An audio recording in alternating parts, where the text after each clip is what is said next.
నమస్తే, welcome to GX9 news.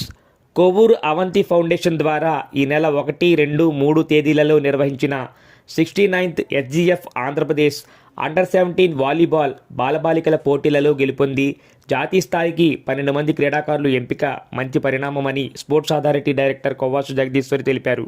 Volleyball క్రీడాకారులకు ఆమె శుభాకాంక్షలు తెలిపారు. జాతీయ జట్టుకు ఎంపిక కాబడిన క్రీడాకారులు ఉత్తరప్రదేశ్లోని బరేలీలో ఈ నెల 10 నుండి 15 వరకు జాతీయ స్థాయి పోటీలలో ఆంధ్రప్రదేశ్ జట్టు తరపున ఆడతారని ఆమె అన్నారు. మంచి ప్రతిభ ప్రదర్శించి విజయంతో తిరిగి రావాలని కోరారు. స్పోర్ట్స్ అథారిటీ ప్రతిభ కలిగిన క్రీడాకారులకు ఎప్పుడూ ప్రోత్సాహకంగా ఉంటుందని ఆమె అన్నారు. అందరికీ నమస్కారం.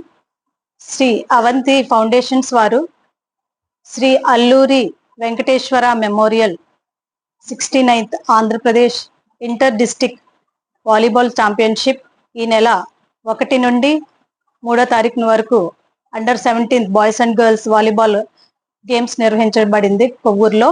అందులో భాగంగా మన స్టేట్ నుండి 12 మంది సెలెక్ట్ కాబడ్డారు. వాళ్ళందరికీ కూడా ఆల్ ది బెస్ట్ చెప్తూ, అలాగే పోలవరం మండలానికి చెందిన గూటాల గ్రామానికి చెందిన వేమూరి కార్తిక్ అనే అబ్బాయి కూడా సెలెక్ట్ కాబడ్డాడు. ప్రత్యేకమైన ధన్యవాదాలు, ఆల్ ది బెస్ట్ చెప్తున్నాను. శాప్ ఎప్పుడు కూడా వీళ్ళకి అండగా ఉంటూ వీళ్ళని గుర్తించి వీళ్ళకి తగిన ప్రోత్సాహాలు కూడా ఇవ్వబడుతుంది. నా తరపున వీళ్ళందరికీ కూడా ఆల్ ది బెస్ట్ చెప్తున్నాను. థ్యాంక్ యూ అండి.